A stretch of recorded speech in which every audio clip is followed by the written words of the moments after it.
Le Congrès, c'est la plus haute instance démocratique de notre mouvement. Concrètement, ça se réunit tous les 3 ans et ça rassemble des centaines de camarades venant de toute la France, représentant l'ensemble des fédérations du mouvement. C'est un temps où on débat, où on échange, un temps de réflexion, mais c'est surtout un temps de prise de décision sur les orientations que doit prendre notre mouvement pour les 3 années à venir.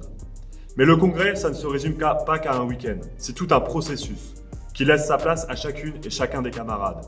C'est toute notre organisation qui se met en mouvement de l'échelon local à l'échelon national. La situation des jeunes s'est considérablement dégradée depuis l'arrivée de la pandémie. Isolement, retard scolaire, décrochage, un taux de chômage qui ne cesse de grimper. La précarité est devenue notre quotidien. Précarité de nos revenus, précarité de l'emploi, mais aussi précarité de nos formations. Face à cette situation inédite, les réponses apportées par le gouvernement ne sont pas à la hauteur. Il ne propose que des contrats précaires, CDD ou autres services civiques. Pire encore, malgré le décrochage massif d'étudiants, il continue avec la sélection à l'entrée de l'université. Dans ce contexte, des millions de jeunes s'interrogent sur leur avenir, sur la société, sur les manières dont les choses peuvent changer. Ils sont également des millions à se résigner. Eh bien, notre organisation doit leur apporter des réponses politiques. Nous devons redonner espoir à la nouvelle génération.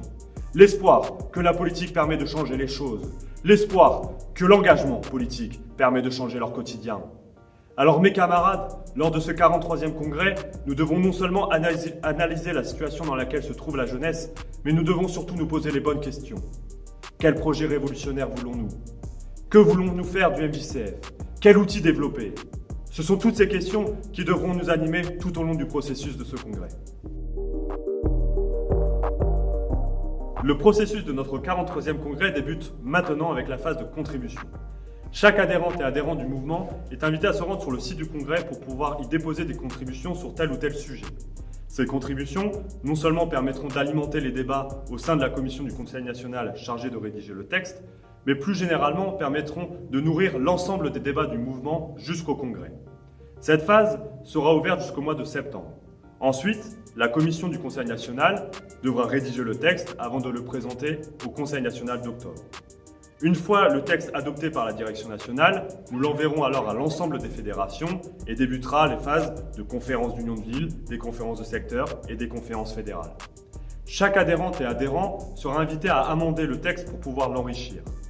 Dans le même temps, les conférences fédérales devront élire et voter une délégation qui ira les représenter lors de notre congrès national qui se tiendra au mois de janvier prochain.